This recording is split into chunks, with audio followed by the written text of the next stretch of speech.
We're going to cook up some liver today. I'm going to show you how I make it in my cast iron skillet. It's very basic, nothing too fancy here, but I like to keep it really simple, and if you haven't tried liver yet, this is a pretty good way to do it.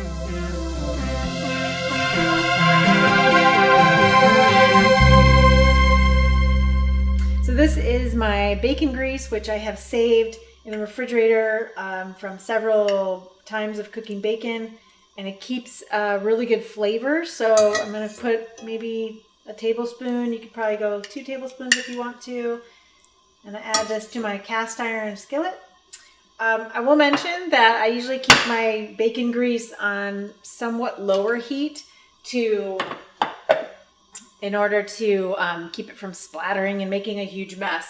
But you do want to sear the outside of the liver and then, slower cook it down a little bit on lower heat. So that's what we're going to do here. And I'm just going to melt the grease. You can also use butter or ghee, and probably it's still really, really good. But I like the flavor of bacon grease, and most other people do too. So I have over here, just like I'm cooking bacon, a plate with paper towels on it that I will let the liver drain when it's done.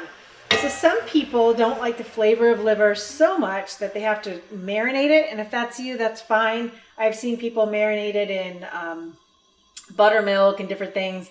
I don't do that. I just pat it dry and then go ahead and add it to the pan. So it looks like it's getting fairly hot. So again, I kind of want to sear it, so I'm going to put it on a hot pan.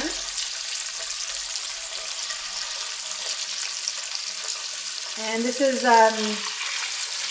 really good quality. I got this from the farmer, so it's grass-fed cow liver and raised on a small farm. So I think the quality is really, really good. I've had it before, and it's great. So I'm just going to let that sear for a minute and cook on one side, and typically I would maybe add some salt. You can add different, seasonings to it if you like.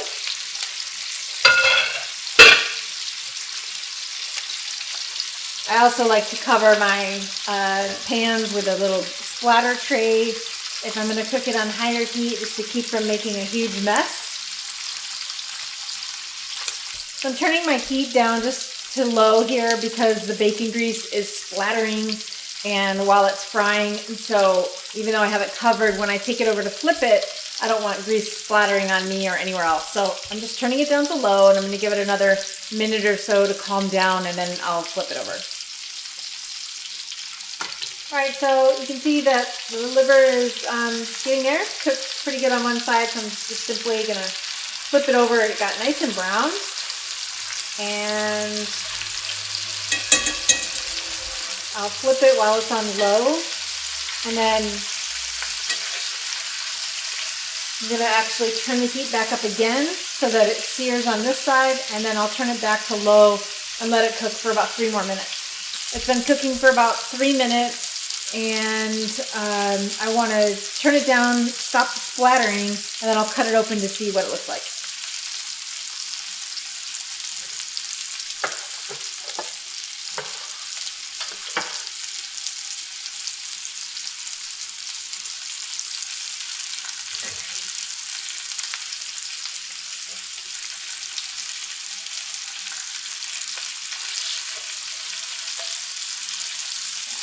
So it's still a little red in there. I like my liver cooked pretty well done. So I'm going to go ahead and let it cook for a couple more minutes. Yeah. That way it's cooked completely through.